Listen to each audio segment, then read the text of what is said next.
ਧੰਨ ਵਾਹਿਗੁਰੂ ਸਾਹਿਬ ਜੀਓ।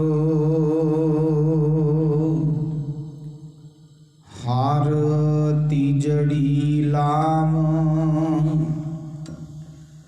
ਮਨ ਚਾਉ ਭਇਆ ਬੈਰਾਗੀਆਂ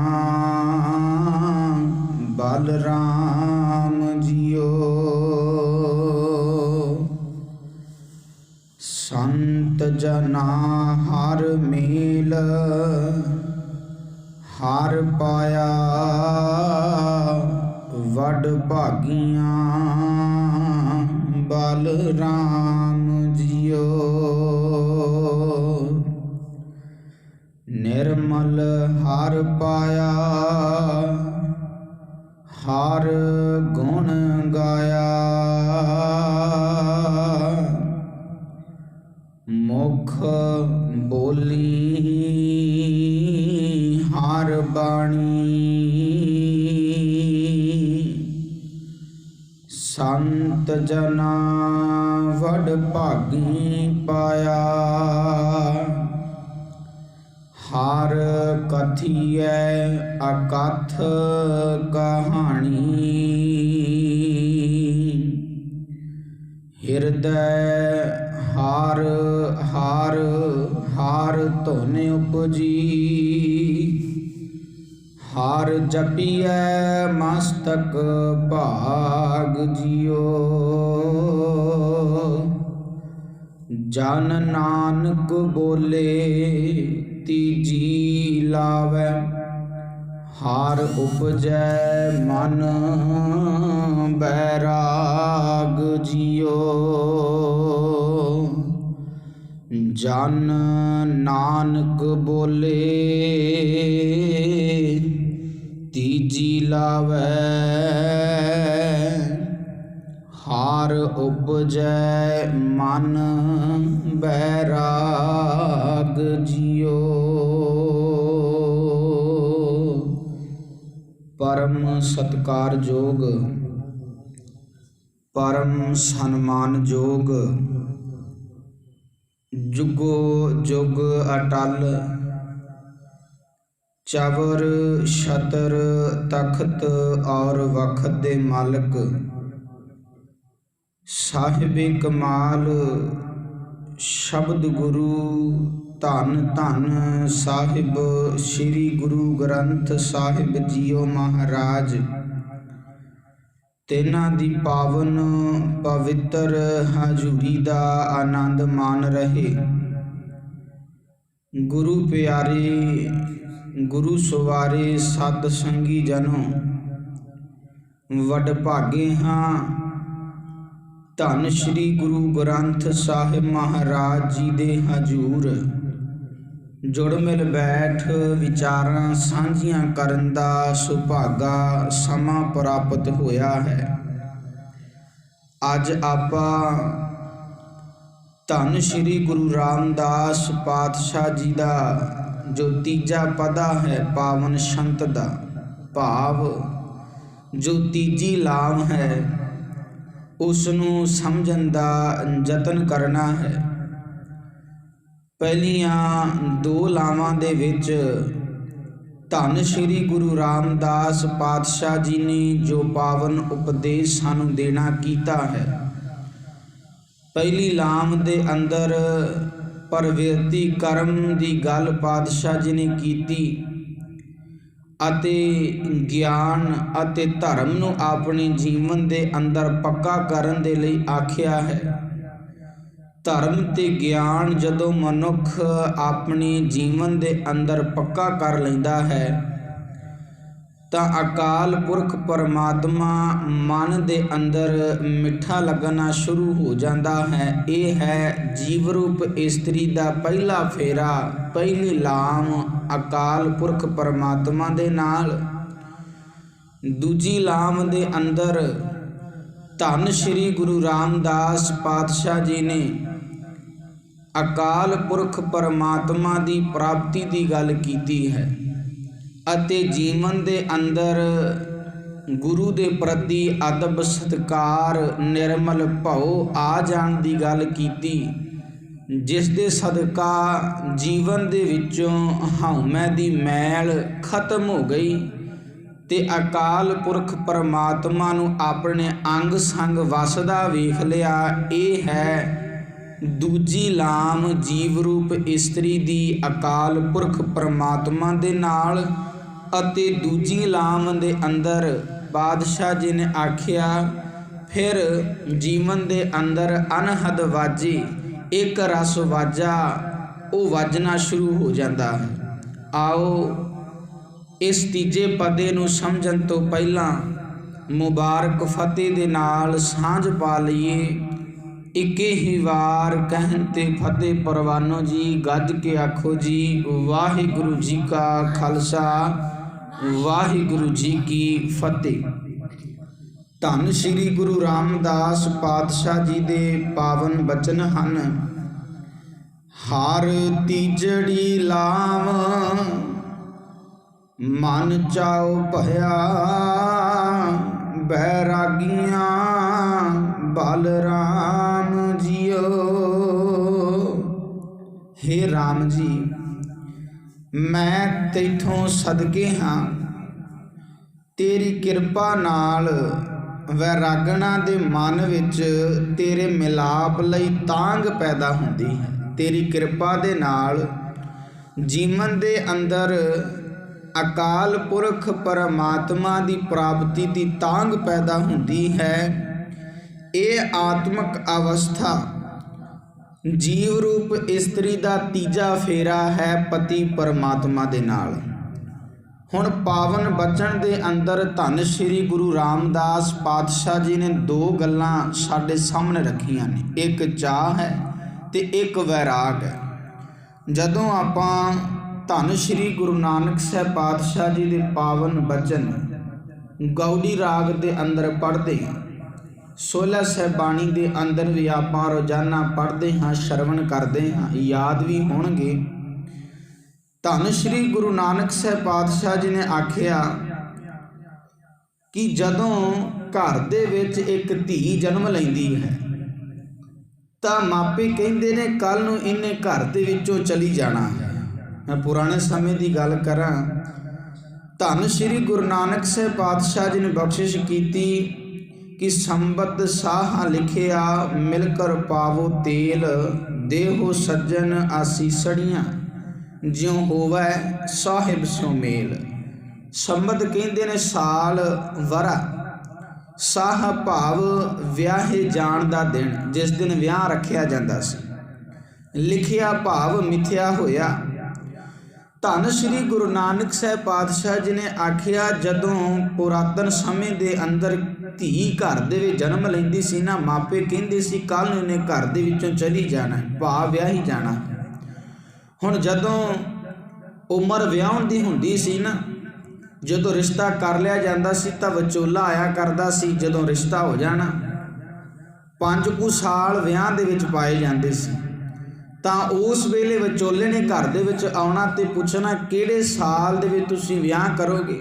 ਜਦੋਂ ਘਰ ਵਾਲਿਆਂ ਨੇ ਇਹ ਦੱਸ ਦੇਣਾ ਕਿ 4 ਜਾਂ 5 ਸਾਲ ਜਾਂ 3 ਸਾਲ ਬਾਅਦ ਅਸੀਂ ਵਿਆਹ ਦੇ ਦੇਵਾਂਗੇ, ਜਦੋਂ ਉਹ ਸਾਲ ਬੀਤ ਜਾਣੇ ਵਿਚੋਲੇ ਨੇ ਫਿਰ ਆ ਕੇ ਪਤਾ ਕਰਨਾ ਕਿ ਹੁਣ ਦਿਨ ਨੇੜੇ ਆ ਗਏ, 4 ਕੁ ਸਾਲ ਹੋ ਗਏ ਨੇ, ਹੁਣ ਤੁਸੀਂ ਕਿਹੜੇ ਮਹੀਨੇ ਵਿਆਹ ਦੇਣਾ ਹੈ। ਤਾਂ ਉਹਨਾਂ ਨੇ ਮਹੀਨਾ ਵੀ ਦੱਸ ਦੇਣਾ ਕਿ ਇਸ ਮਹੀਨੇ ਅਸੀਂ ਆਪਣੀ ਬੱਚੀ ਦਾ ਆਨੰਦ ਕਾਰਜ ਕਰਾਂਗੇ। ਜਦੋਂ ਮਹੀਨਾ ਆਉਣਾ ਤਾਂ ਵਿਚੋਲੇ ਨੇ ਆ ਕੇ ਪੁੱਛਣਾ, ਹੁਣ ਸਾਨੂੰ ਦਿਨ ਤੇ ਤਰੀਕ ਵੀ ਦੱਸ ਦੇਵੋ ਕਿ ਇਸ ਤਰੀਕ ਨੂੰ ਅਸੀਂ ਵਿਆਹ ਦੇ ਦੇਣਾ। ਜਦੋਂ ਵਿਆਹ ਮਿਥਿਆ ਜਾਣਾ ਤੇ ਉਸ ਵੇਲੇ ਜਦੋਂ ਪੁਰਾਤਨ ਸਮੇਂ ਦੀ ਗੱਲ ਕਰੀਏ, ਜੋ ਰਸਮਾਂ ਨਿਭਾਈਆਂ ਜਾਂਦੀਆਂ ਸੀ ਅੱਜ ਵੀ ਹਨ।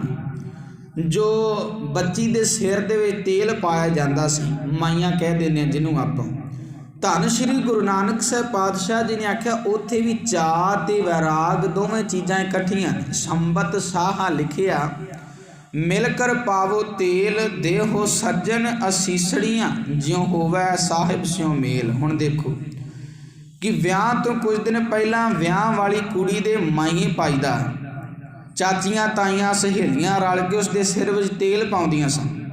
ਤੇ ਅਸੀਸਾਂ ਦੇ ਗੀਤ ਗਾਉਂਦੀਆਂ ਹਨ ਕਿ ਪਤੀ ਦੇ ਘਰ ਜਾ ਕੇ ਸੁਖੀ ਵਸੇ। ਇਹ ਅਸੀਸਾਂ ਦਿੱਤੀਆਂ ਜਾਂਦੀਆਂ ਸੀ। ਹੁਣ ਦੇਖੋ ਧੰਨ ਸ਼੍ਰੀ ਗੁਰੂ ਨਾਨਕ ਸਾਹਿਬ ਪਾਤਸ਼ਾਹ ਜੀ ਨੇ ਆਖਿਆ, ਸੰਬਤ ਸਾਹਾ ਲਿਖਿਆ ਮਿਲ ਕਰ ਪਾਵੋ ਤੇਲ, ਦੇਹੋ ਸੱਜਣ ਅਸੀਸੜੀਆਂ ਜਿਉ ਹੋਵੈ ਸਾਹਿਬ ਸਿਉ ਮੇਲ। ਮੈਂ ਲਫ਼ਜ਼ ਵਰਤਿਆ, ਰਸਮ ਮਰਿਆਦਾ ਨਹੀਂ, ਰਸਮ ਹੈ।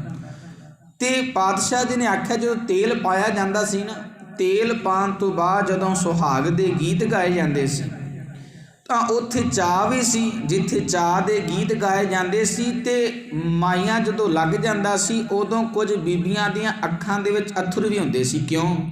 ਹੁਣ ਧੰਨ ਸ਼੍ਰੀ ਗੁਰੂ ਨਾਨਕ ਸਾਹਿਬ ਪਾਤਸ਼ਾਹ ਜੀ ਨੇ ਆਖੇ ਅੱਥਰੂ ਕਿਉਂ ਨੇ, ਇਹ ਵੈਰਾਗ ਕਿਉਂ ਹੈ? ਤਾਂ ਜਵਾਬ ਦਿੱਤਾ ਕਿ ਕੁੜੀ ਦੀ ਮਾਂ ਨੂੰ ਪੁੱਛਿਆ ਜਾਏ ਤੇ ਮਾਂ ਨੇ ਅੱਗੋਂ ਜਵਾਬ ਦਿੱਤਾ ਕਿ ਜਿਹੜੀ ਧੀ ਸਾਡੇ ਘਰ ਦੇ ਵਿੱਚ ਜੰਮੀ ਪਲੀ ਵੱਡੀ ਕੀਤੀ, ਆਪਦੇ ਭੈਣ ਭਰਾਵਾਂ ਦੇ ਨਾਲ ਖੇਡੀ ਤੇ ਦਾਅਵੇ ਕਰਦੀ ਸੀ, ਆਹ ਕਮਰਾ ਮੇਰਾ ਹੈ, ਆਹ ਕੱਪੜੇ ਮੇਰੇ ਨੇ, ਆਹ ਬੈੱਡ ਮੇਰਾ ਹੈ। ਕਹਿੰਦੇ ਅੱਜ ਮਾਈਆਂ ਲੱਗ ਗਿਆ ਦੇ ਸਿਰ ਦੇ ਵਿੱਚ ਤੇਲ ਪੈ ਗਿਆ। ਹੁਣ ਇਹ ਗੱਲ ਪੱਕੀ ਹੈ ਕਿ ਇਹਦੀ ਡੋਲੀ ਸਾਡੇ ਘਰ ਦੇ ਵਿੱਚੋਂ ਜਾਵੇਗੀ। ਜੇਕਰ ਇੱਕ ਵਾਰ ਇਹਦੀ ਡੋਲੀ ਸਾਡੇ ਘਰ ਦੇ ਵਿੱਚ ਚਲੀ ਗਈ ਤੇ ਮੁੜ ਕੇ ਉਸਨੇ ਪ੍ਰਾਹੁਣੀ ਬਣ ਕੇ ਆਉਣਾ। ਇਹ ਦਾਅਵਾ ਨਹੀਂ ਕਰ ਸਕਦੀ ਇਸ ਘਰ ਦੇ ਵਿੱਚ ਆ ਕੇ ਕਿ ਆਹ ਚੀਜ਼ ਮੇਰੀ ਹੈ ਤੇ ਆਹ ਚੀਜ਼ ਮੇਰੀ ਹੈ। ਹੁਣ ਦੇਖੋ ਜਦੋਂ ਡੋਲੀ ਘਰ ਦੇ ਵਿੱਚੋਂ ਜਾਂਦੀ ਸੀ, ਇੱਕ ਪਾਸੇ ਵੈਰਾਗ ਵੀ ਹੈ ਤੇ ਚਾਅ ਵੀ ਹੈ। ਧੰਨ ਸ਼੍ਰੀ ਗੁਰੂ ਰਾਮਦਾਸ ਪਾਤਸ਼ਾਹ ਜੀ ਨੇ ਇਹੀ ਗੱਲ ਕੀਤੀ ਹੈ ਤੀਜੀ ਲਾਮ ਦੇ ਅੰਦਰ ਕਿ ਚਾਅ ਤੇ ਵੈਰਾਗ ਦੋਵੇਂ ਚੀਜ਼ਾਂ ਨੇ ਤੀਜੀ ਲਾਮ ਦੇ ਅੰਦਰ। ਹੁਣ ਜਦੋਂ ਡੋਲੀ ਘਰ ਦੇ ਵਿੱਚ ਜਾਂਦੀ ਸੀ, ਜਦੋਂ ਆਪਣੀ ਭੈਣ ਦੇ ਗੱਲ ਲੱਗਦੀ ਸੀ, ਮਿਲਦੀ ਸੀ, ਜਦੋਂ ਡੋਲੀ ਜਾਣੀ ਹੁੰਦੀ ਸੀ ਤਾਂ ਉੱਥੇ ਵੈਰਾਗ ਹੈ। ਆਪਣੇ ਭਰਾ ਨੂੰ ਮਿਲਦੀ ਸੀ ਤਾਂ ਵੈਰਾਗ ਹੈ, ਪਤਾ ਹੈ ਪ੍ਰਾਹੁਣੀ ਬਣ ਕੇ ਆਉਣਾ ਹੈ। ਹੁਣ ਦਾਅਵਾ ਨਹੀਂ ਥਿਆ ਕਿ ਮੈਂ ਕਰ ਸਕਦੀ। ਮਾਂ ਪਿਓ ਨੂੰ ਮਿਲਦੀ ਸੀ, ਵੈਰਾਗ ਹੈ। ਪਰ ਜਦੋਂ ਆਪਣੇ ਪਤੀ ਵੱਲ ਵੇਖਦੀ ਸੀ, ਉੱਥੇ ਚਾਅ ਵੀ ਹੈ ਕਿ ਮੈਂ ਆਪਣੇ ਮਾਲਕ ਆਪਣੇ ਸਾਈਂ ਦੇ ਘਰ ਜਾ ਰਹੀ ਹਾਂ। ਉੱਥੇ ਚਾਅ ਤੇ ਵੈਰਾਗ ਦੋਵੇਂ ਚੀਜ਼ਾਂ ਇਕੱਠੀਆਂ ਸੀ। ਹੁਣ ਦੇਖੋ ਧੰਨ ਸ਼੍ਰੀ ਗੁਰੂ ਗ੍ਰੰਥ ਸਾਹਿਬ ਮਹਾਰਾਜ ਜੀ ਦੀ ਪਾਵਨ ਬਾਣੀ ਦੇ ਅੰਦਰ ਮੌਤ ਬਾਰੇ ਅਤੇ ਜਨਮ ਬਾਰੇ, ਜੀਵਨ ਜਿਉਣ ਬਾਰੇ ਪਾਤਸ਼ਾਹ ਜੀ ਨੇ ਬੜੀ ਬਰੀਕੀ ਦੇ ਨਾਲ ਸਾਨੂੰ ਸਮਝਾਇਆ। ਹੁਣ ਦੇਖੋ ਪਾਤਸ਼ਾਹ ਜੀ ਨੇ ਵਿਆਹ ਦੀ ਉਦਾਹਰਨ ਲਈ ਉੱਥੇ। ਧੰਨ ਸ਼੍ਰੀ ਗੁਰੂ ਨਾਨਕ ਸਾਹਿਬ ਪਾਤਸ਼ਾਹ ਜੀ ਨੇ ਸੰਬਤ ਸਾਹ ਲਿਖਿਆ ਮਿਲ ਕਰ ਪਾਵੋ ਤੇਲ, ਦੇਹੋ ਸੱਜਣ ਅਸੀਸੜੀਆਂ ਜਿਉ ਹੋਵੈ ਸਾਹਿਬ ਸਿਉ ਮੇਲ। ਪਾਤਸ਼ਾਹ ਜੀ ਨੇ ਆਖਿਆ ਜਿਸ ਧੀ ਦੇ ਸਿਰ ਦੇ ਵਿੱਚ ਤੇਲ ਪਾਇਆ ਜਾਂਦਾ ਸੀ, ਪਤਾ ਹੈ ਕਿ ਹੁਣ ਇਹਦੀ ਡੋਲੀ ਸਾਡੇ ਘਰ ਦੇ ਵਿੱਚੋਂ ਜਾਏਗੀ, ਨੇ ਆਪਣੇ ਸਹੁਰੇ ਘਰ ਦੇ ਵਿੱਚ ਜਾਣਾ, ਮੁੜ ਕੇ ਪ੍ਰਾਹੁਣੀ ਬਣ ਕੇ ਆਵੇਗੀ। ਪਰ ਜਿਸ ਮਨੁੱਖ ਦੇ ਸਿਰ ਦੇ ਵਿੱਚ ਮੌਤ ਦਾ ਤੇਲ ਪੈ ਜਾਂਦਾ, ਉਹਨੇ ਕਦੀ ਪ੍ਰਾਹੁਣੇ ਬਣ ਕੇ ਵੀ ਕਦੀ ਨਹੀਂ ਆਉਣਾ। ਉਹਨੇ ਪ੍ਰਾਹੁਣੇ ਬਣ ਕੇ ਵੀ ਨਹੀਂ ਆਉਣਾ।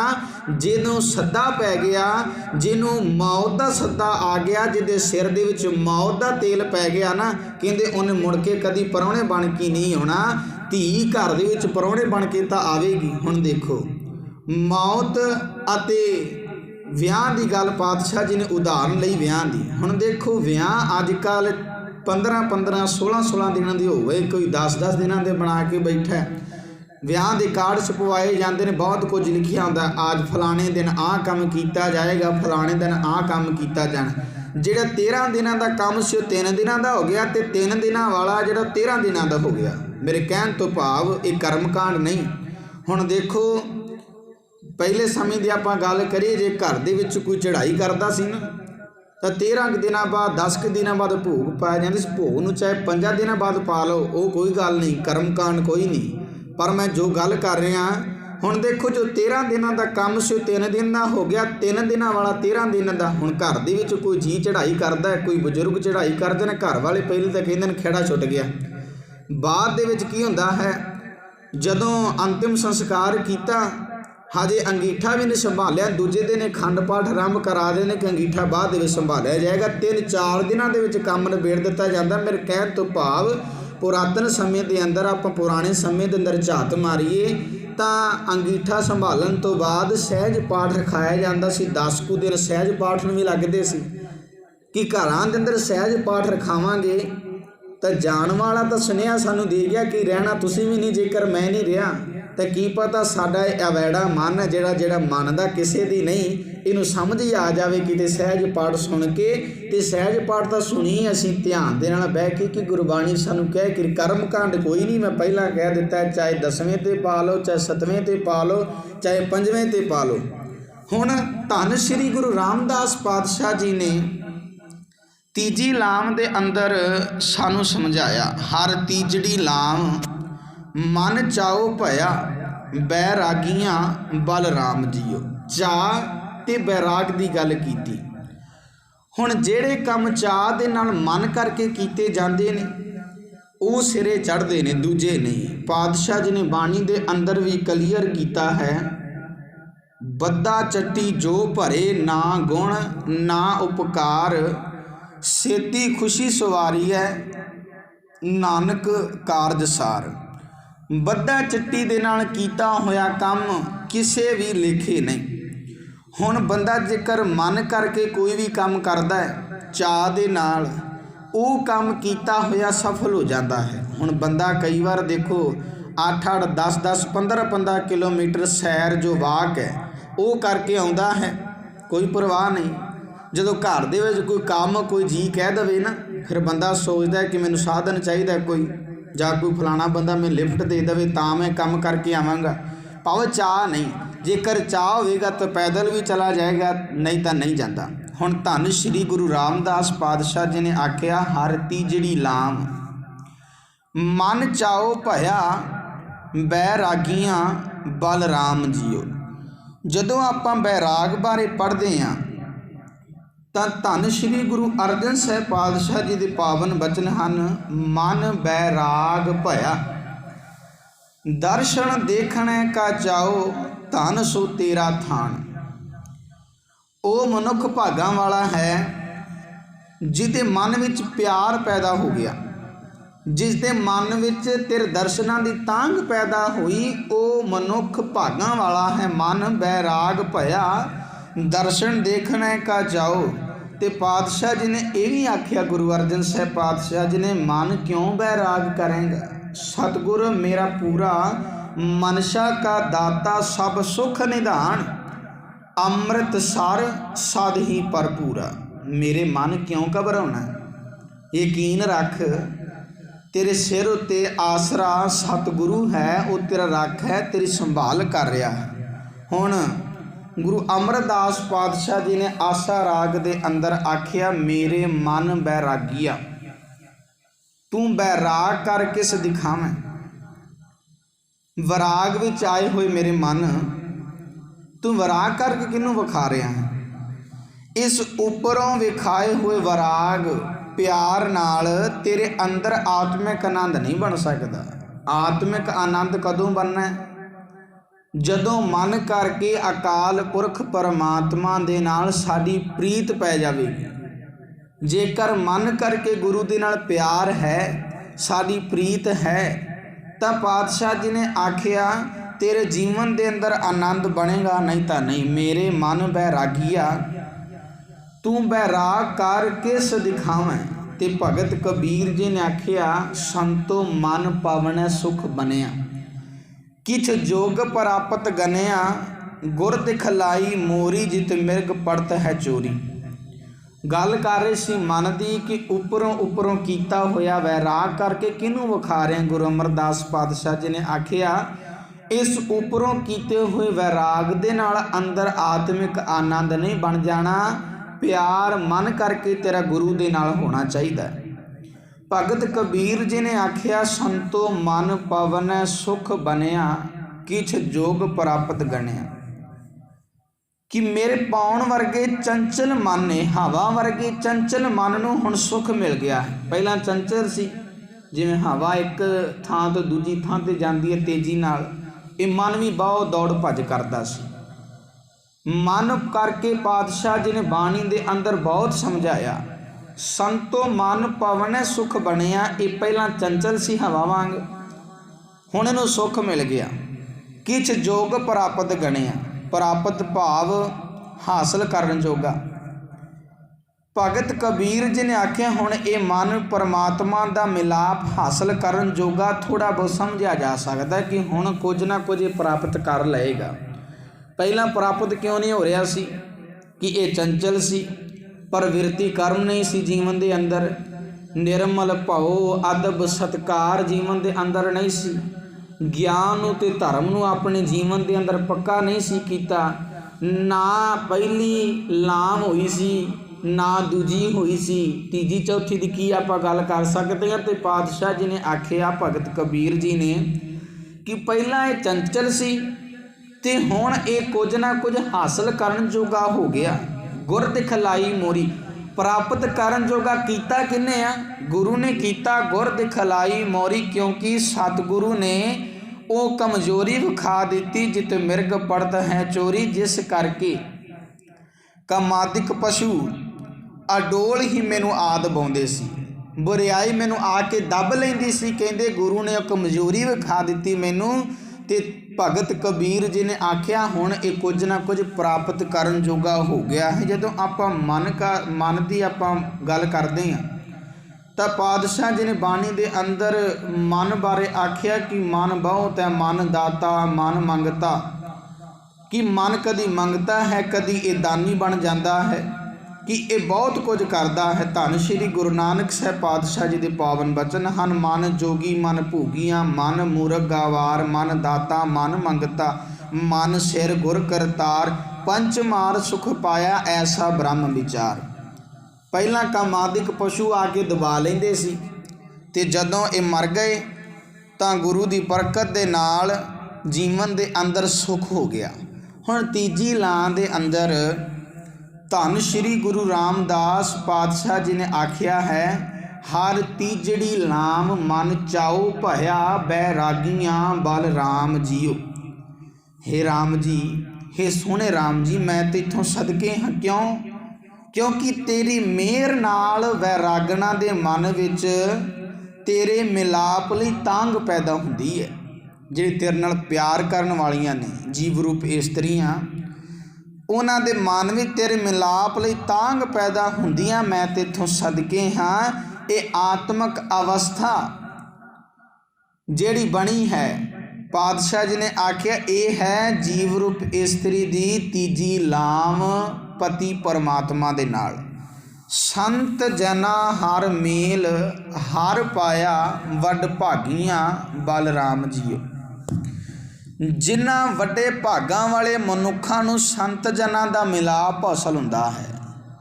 संत गुरु दा, चंगे मनुखां दा, भले पुरखां दा जिन्हां नूं मिलाप हासल हुंदा है, उन्हां नूं परमात्मा दा मेल भी प्राप्त हो जांदा। आपां रोज़ाना मंग करदे हैं ना, सही गुरमुख प्यारे मेल जिन्ना मिलिया तेरा नाम चित आवे। ते पातशाह जी ने बाणी दे अंदर भी आख्या, जिन्हां दे संदड़ियां दुरमत वंझै, मित्र असाडड़े से। मित्र ही ओने जिन्हां नूं मिलन दे नाल भैड़ी मत खत्म हो जाए, जीवन दे अंदर बदला आ जाए, जीवन दे अंदर ज्ञान ते धर्म पक्का हो जाए। पातशाह जी ने आख्या मित्र ही ओने। हुण पातशाह जी इत्थे कहिंदे हन, संत जना हर मेल हर पाया, वड भागियां बल राम जियो। निर्मल हर पाया, हर गुण गाया, मुख बोली हर बाणी, संत जना वड भागी पाया, हर कथिए अकथ कहानी। वो मनुख जीवन नूं पवित्र करन वाले परमात्मा दा मिलाप प्राप्त कर लैंदे ने, सदा परमात्मा दे गुण भी गाउंदे ने, अते मूँह नाल परमात्मा दी सिफत दी बाणी उचारदे ने। धन श्री गुरु रामदास पातशाह जी ने जीवन पवित्र करन वाले परमात्मा दे मिलाप दी प्राप्ति दी गल कीती। जिथे आपां धन श्री गुरु अर्जन साहिब पातशाह जी दे पावन बचन पढ़दे हां, हम मैले तुम ऊझल करते, हम निर्गुण तू दाता, हम मूर्ख तुम चतुर सियाणे, तू सर्व कला का ज्ञाता। माधो हम ऐसे तू ऐसा, हम पापी तुम पाप खंडन, नीको ठाकुर देसा। ते धन श्री गुरु अमरदास पातशाह जी की पावन पौड़ी बिलावर राग के अंदर आप पढ़ते हैं, जिथे पातशाह जी ने बख्शिश की, कोई निंदक होवै सतगुरु का, फिर शरण गुर आवै, पिछले गुणा सतगुर बख्श लए, सतसंगत नाल रलावै, ज्यों मींह उठै गलियां नालियां टोबियां का, जल जाए पवै विच सुरसरी। सुरसरी मिलत पवित्र पावन होए जावै, ए वडियाई सतगुर निर्वैर विच। जित मिलिया तिशना भुख उतरै, हर शांत तड़ आवै। नानक ए अचरज देखो मेरे हर सच्चे शाह का, जे सतगुरु नो मन्नै सो सबना पावै। गुरु अमरदास पातशाह जी। धन श्री गुरु रामदास पातशाह जी ने जीवन पवित्र करन वाले सतगुरु की गल की, अकाल पुरख परमात्मा की गल की। धन श्री गुरु अमरदास पातशाह जी ने आखिया, जिस तरह मींह पैंदा है ना, तो मींह पिया गलियां नालियां दा टोबियां दा पानी जदों गंगा में जाके पैंदा, जाके मिल जाता है गंगा के पानी विच, तो उस पानी विच मिलदियां जिहड़ा पानी गलियां नालियां टोबियां तक गया सी, वह भी पवित्र हो जाता उहदे नाल जदों मिल जाता। तो धन श्री गुरु अमरदास पातशाह जी ने आख्या, ए वडियाई सतगुर निर्वैर विच। जित मिलिया तिशना भुख उतरै, हर शांत तड़ आवै। कि जिस तरह गलियां नालियां टोबियां का पानी गंगा के पानी में जाके मिल के पवित्र हो जाता है, तिवें निर्वैर सतगुर विच भी गुण है कि उस गुरु नूं मिलिया मनुख की माया की त्रेह, माया की भुख दूर हो जाती है, तो उस दे अंदर परमात्मा के मिलाप की ठंड जिहड़ी है वह पै जाती है। जीवन के अंदरों तपश बुझ जाती है, तो जीवन ठंडा ठार हो जाता है। जदों मनुख सतगुरु की शरण आ जाता है, तो उस पवित्र करने वाले अकाल पुरख परमात्मा की प्राप्ति हो जाती है। धन श्री गुरु रामदास पातशाह जी के पावन बचन। निर्मल हर पाया हर गुण गाया, मुख बोली हर बाणी।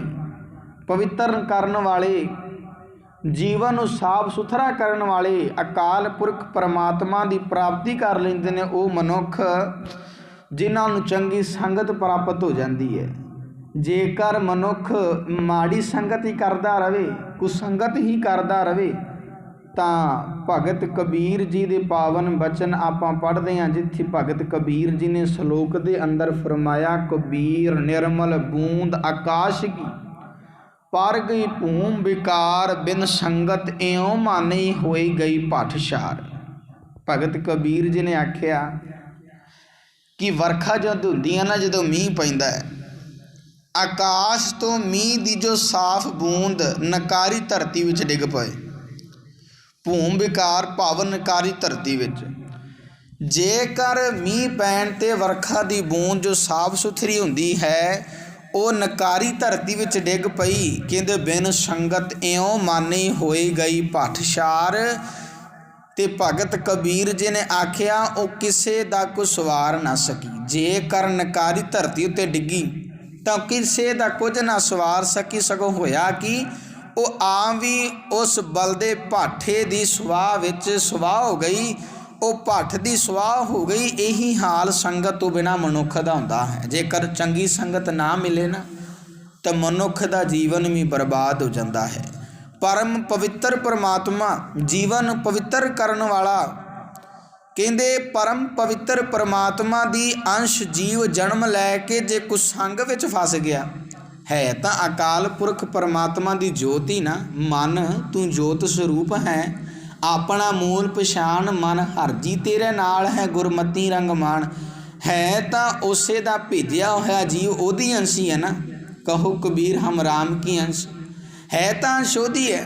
जेकर जन्म लैके कुसंगत दे विच पै गया, फस गया, तो सृष्टि का कोई सेवा करन दे थां सृष्टि की सेवा तो की करनी है, आप विकार में सड़ के सुवाह हो जाता है। विकारों में फस के मर जाता है बंदा, आत्मिक मौते मर जाता है।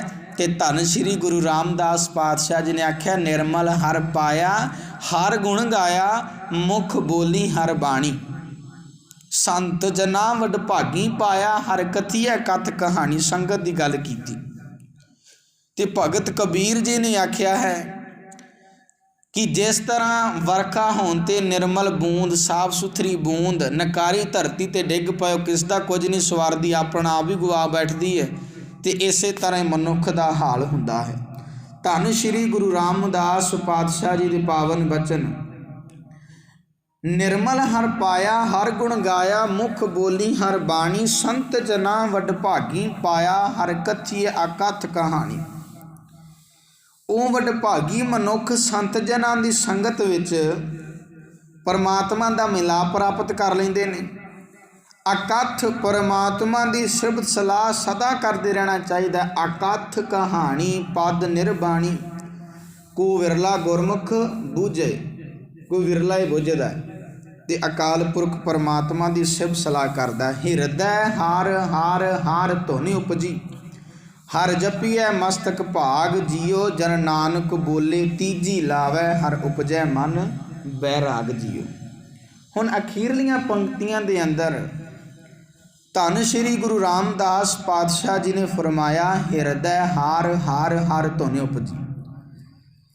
ਜਦੋਂ ਮਨੁੱਖ ਪਰਮਾਤਮਾ ਦੀ ਸਿਫਤ ਸਲਾਹ ਕਰਦਾ ਹੈ, ਉਸ ਦੇ ਅੰਦਰ ਉਸ ਦੇ ਹਿਰਦੇ ਵਿੱਚ ਸਦਾ ਟਿਕੀ ਰਹਿਣ ਵਾਲੀ ਪ੍ਰੇਮ ਭਗਤੀ ਹੈ ਜਿਹੜੀ, ਉਸ ਦੀ ਰਹੁ ਚੱਲ ਪੈਂਦੀ ਹੈ। ਪਰ ਪਰਮਾਤਮਾ ਦਾ ਨਾਮ ਉਦੋਂ ਹੀ ਜਪਿਆ ਜਾ ਸਕਦਾ ਹੈ ਜੇ ਮੱਥੇ ਉੱਤੇ ਚੰਗਾ ਭਾਗ ਜਾਗ ਜਾਏ।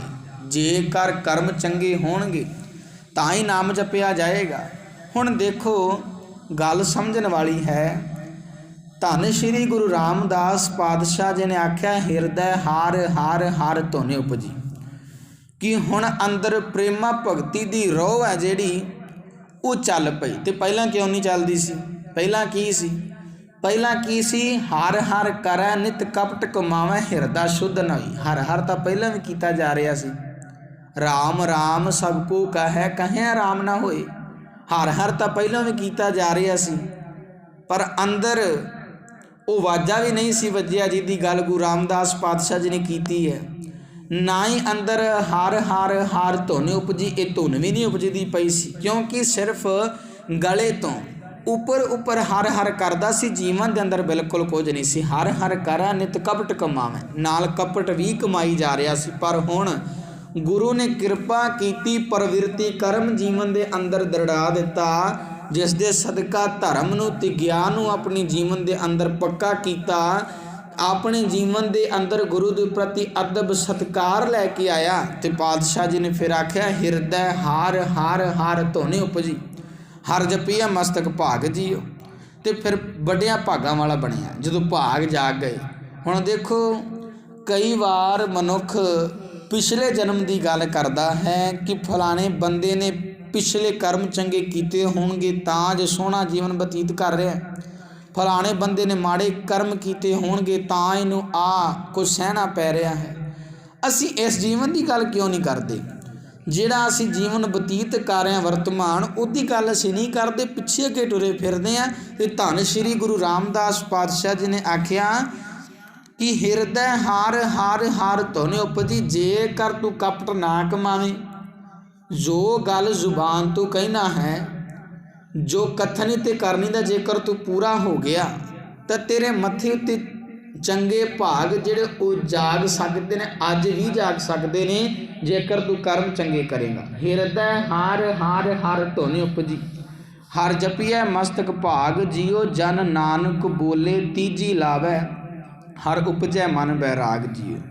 ਦਾਸ ਨਾਨਕ ਆਖਦਾ ਹੈ, ਪਤੀ ਨਾਲ ਜੀਵ ਇਸਤਰੀ ਦੇ ਵਿਆਹ ਦੀ ਤੀਜੀ ਲਾਮ ਸਮੇਂ ਜੀਵ ਇਸਤਰੀ ਦੇ ਮਨ ਵਿੱਚ ਪਰਮਾਤਮਾ ਮਿਲਾਪ ਦੀ ਤੀਬਰ ਤਾਂਘ ਪੈਦਾ ਹੋ ਜਾਂਦੀ ਹੈ। ਤਾਂਘ ਪੈਦਾ ਹੁੰਦੀ ਹੈ ਕਿ ਮੈਂ ਅਕਾਲ ਪੁਰਖ ਪਰਮਾਤਮਾ ਦੀ ਪ੍ਰਾਪਤੀ ਕਰਨੀ। ਮੈਂ ਆਰੰਭ ਦੇ ਵਿੱਚ ਬੇਨਤੀ ਕੀਤੀ ਸੀ, ਤੀਜੀ ਲਾਮ ਦੇ ਅੰਦਰ ਬੈਰਾਗ ਅਤੇ ਚਾਅ ਦੋਵੇਂ ਚੀਜ਼ਾਂ ਨੇ।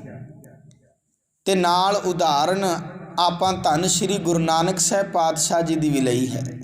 ਧੰਨ ਸ਼੍ਰੀ ਗੁਰੂ ਨਾਨਕ ਸਾਹਿਬ ਪਾਤਸ਼ਾਹ ਜੀ ਦੇ ਪਾਵਨ ਬਚਨ ਸਮਝਣ ਦਾ ਯਤਨ ਕੀਤਾ ਹੈ। ਦੇਹੋ ਸੱਜਣ ਅਸੀਸੜੀਆਂ, ਜਿਉ ਹੋਵੈ ਸਾਹਿਬ ਸਿਉ ਮੇਲ, ਘਰ ਘਰ ਇਹ ਪਹੁੰਚਾ, ਸਦੜੇ ਨਿਤ ਪਵਨ, ਸੱਦਨ ਹਾਰਾ ਸਿਮਰੀਐ, ਨਾਨਕ ਸੇ ਦੇ ਅਵਨ। ਚਾਹੇ ਧੰਨ ਸ਼੍ਰੀ ਗੁਰੂ ਨਾਨਕ ਸਾਹਿਬ ਪਾਤਸ਼ਾਹ ਜੀ ਨੇ ਉੱਥੇ ਗੱਲ ਕੀਤੀ ਹੈ ਮਰਨ ਦੀ, ਮੌਤ ਦੀ ਗੱਲ ਕੀਤੀ ਹੈ, ਪਰ ਉਦਾਹਰਨ ਵਿਆਹ ਦੀ ਲਈ ਹੈ। ਸੋ ਪਾਤਸ਼ਾਹ ਜੀ ਨੇ ਬੜੇ ਸੋਹਣੇ ਤਰੀਕੇ ਦੇ ਨਾਲ ਸਮਝਾਇਆ ਹੈ ਕਿ ਜਿਸ ਲੜਕੀ ਦੇ ਜਿਸ ਧੀ ਦੇ ਸਿਰ ਦੇ ਵਿੱਚ ਤੇਲ ਪੈ ਜਾਂਦਾ ਸੀ, ਪਤਾ ਸੀ ਕਿ ਹੁਣ ਇਹਦੀ ਡੋਲੀ ਘਰ ਦੇ ਵਿੱਚੋਂ ਉੱਠੇਗੀ। ਪਰ ਜਿਸ ਮਨੁੱਖ ਦੇ ਸਿਰ ਦੇ ਵਿੱਚ ਮੌਤ ਦਾ ਤੇਲ ਪੈ ਜਾਂਦਾ ਹੈ, ਉਹਨੇ ਕਦੀ ਮੁੜ ਕੇ ਨਹੀਂ ਆਉਣਾ। ਧੀ ਤਾਂ ਪ੍ਰਾਹੁਣੀ ਬਣ ਕੇ ਆ ਜਾਂਦੀ ਹੈ, ਪਰ ਜਿਹੜਾ ਸਰੀਰਕ ਤੌਰ 'ਤੇ ਇੱਕ ਵਾਰ ਇਸ ਸੰਸਾਰ ਦੇ ਵਿੱਚ ਚਲਾ ਗਿਆ, ਉਹਨੇ ਮੁੜ ਕੇ ਨਹੀਂ ਆਉਣਾ। ਉਦਾਹਰਣ ਪਾਤਸ਼ਾਹ ਜੀ ਨੇ ਵਿਆਹ ਦੀ ਲੈ ਕੇ ਸਾਨੂੰ ਬੜਾ ਸੋਹਣਾ ਸਮਝਾਇਆ ਹੈ। ਸੋ ਤੀਜੀ ਲਾਮ ਦੇ ਪਾਠ ਦੇ ਅੰਦਰ ਵੀ ਧੰਨ ਸ਼੍ਰੀ ਗੁਰੂ ਰਾਮਦਾਸ ਪਾਤਸ਼ਾਹ ਜੀ ਨੇ ਚਾਅ ਦੀ ਅਤੇ ਬੈਰਾਗ ਦੀ ਗੱਲ ਕੀਤੀ ਹੈ। ਬਿਲਕੁਲ ਠੀਕ ਗੁਰੂ ਰਾਮਦਾਸ ਪਾਤਸ਼ਾਹ ਨੇ ਸਮਝਾਇਆ ਹੈ। ਜਦੋਂ ਇੱਕ ਧੀ ਦਾ ਆਨੰਦ ਕਾਰਜ ਹੁੰਦਾ ਹੈ, ਚਾਅ ਵੀ ਹੁੰਦਾ ਹੈ ਅਤੇ ਵੈਰਾਗ ਵੀ ਹੁੰਦਾ ਹੈ। ਜਦੋਂ ਆਪਣੇ ਮਾਪਿਆਂ ਵੱਲ ਵੇਖਦੀ ਹੈ ਤਾਂ ਵੈਰਾਗ ਹੈ, ਪਤੀ ਵੱਲ ਵੇਖਦੀ ਹੈ ਤਾਂ ਚਾਅ ਹੈ ਕਿ ਮੈਂ ਆਪਣੇ ਸਾਈਂ ਦੇ, ਆਪਣੇ ਮਾਲਕ ਦੇ ਘਰ ਜਾਣਾ ਹੈ। ਸੋ ਆਪਾਂ ਵੀ ਧੰਨ ਸ਼੍ਰੀ ਗੁਰੂ ਰਾਮਦਾਸ ਪਾਤਸ਼ਾਹ ਜੀ ਦੇ ਪਾਵਨ ਬਚਨਾਂ ਤੋਂ ਸੇਧ ਲੈ ਕੇ ਆਪਣੇ ਜੀਵਨ ਦੇ ਅੰਦਰ ਆਨੰਦ ਪ੍ਰਾਪਤ ਕਰੀਏ। ਪਹਿਲੀ ਲਾਮ ਦੇ ਅੰਦਰ ਪਾਤਸ਼ਾਹ ਜੀ ਨੇ ਪ੍ਰਵਿਰਤੀ ਕਰਮ ਦੀ ਗੱਲ ਕੀਤੀ ਹੈ। ਪ੍ਰਵਿਰਤੀ ਕਰਮ ਜੀਵਨ ਦੇ ਅੰਦਰ ਹੋਣਾ ਜ਼ਰੂਰੀ ਹੈ। ਇੱਕ ਪਾਸੋਂ ਟੁੱਟ ਕੇ ਦੂਜੇ ਪਾਸੇ ਆਪਾਂ ਜੁੜੀਏ। ਬੁਰਿਆਈ ਵਾਲੇ ਪਾਸੋਂ ਟੁੱਟਣਾ ਹੈ ਅਤੇ ਚੰਗਿਆਈ ਵਾਲੇ ਪਾਸੇ ਜੁੜ ਜਾਈਏ। ਆਲਸ ਨਾ ਕਰੀਏ, ਅਕਾਲ ਪੁਰਖ ਪਰਮਾਤਮਾ ਦਾ ਨਾਮ ਜਪਦੇ ਹਾਂ। ਉਦਮ ਕਰੀਏ, ਸਹਿਜ ਪਾਠ ਕਰੀਏ ਅਤੇ ਆਪਣੇ ਜੀਵਨ ਦੇ ਅੰਦਰ ਗੁਰਬਾਣੀ ਨੂੰ ਕਮਾ ਕੇ ਆਪਣੇ ਜੀਵਨ ਨੂੰ ਸੁਚਾਰੂ ਬਣਾਈਏ। ਆਪਣੀਆਂ ਵੀ ਲਾਵਾਂ ਅਕਾਲ ਪੁਰਖ ਪਰਮਾਤਮਾ ਦੇ ਨਾਲ ਹੋ ਸਕਦੀਆਂ ਨੇ ਜੇਕਰ ਪ੍ਰਵਿਰਤੀ ਕਰਮ, ਅਦਬ, ਸਤਿਕਾਰ, ਨਿਰਮਲ ਭਉ, ਗਿਆਨ, ਧਰਮ, ਇਹਨਾਂ ਚੀਜ਼ਾਂ ਨੂੰ ਆਪਣੇ ਜੀਵਨ ਦੇ ਅੰਦਰ ਦ੍ਰਿੜ ਕਰ ਲਵਾਂਗੇ। ਗੁਰੂ ਸਾਹਿਬ ਜੀ ਕਿਰਪਾ ਕਰਨ। ਕੀਤੀਆਂ ਵਿਚਾਰਾਂ ਸਾਡੇ ਜੀਵਨ ਦਾ ਆਧਾਰ, ਹਿਰਦਿਆਂ ਦਾ ਸ਼ਿੰਗਾਰ ਬਣ ਜਾਣ। ਵਿਚਾਰਾਂ ਕਰਦਿਆਂ ਬੇਅੰਤ ਪ੍ਰਕਾਰ ਦੀਆਂ ਭੁੱਲਾਂ ਗਲਤੀਆਂ ਹੋ ਜਾਂਦੀਆਂ ਨੇ। ਗੁਰੂ ਸਾਹਿਬ ਜੀ ਬਖਸ਼ਣ ਯੋਗ ਨੇ, ਅਣਜਾਣ ਸਮਝ ਕੇ ਬਖਸ਼ ਲੈਣ। ਗੁਰੂ ਰਾਮਦਾਸ ਪਾਤਸ਼ਾਹ ਜੀ ਕਿਰਪਾ ਕਰਨ, ਆਪ ਹੀ ਪਾਵਨ ਬਾਣੀ ਦੀ ਵਿਚਾਰ ਕਰਾ ਲੈਣ। ਸਮੂਹ ਸੰਗਤ ਦਾ ਧੰਨਵਾਦ। ਅਖੀਰ ਦੇ ਵਿੱਚ ਫਤਿਹ ਪ੍ਰਵਾਨੋ ਜੀ ਆਖੋ ਜੀ। ਵਾਹਿਗੁਰੂ ਜੀ ਕਾ ਖਾਲਸਾ, ਵਾਹਿਗੁਰੂ ਜੀ ਕੀ ਫਤਿਹ।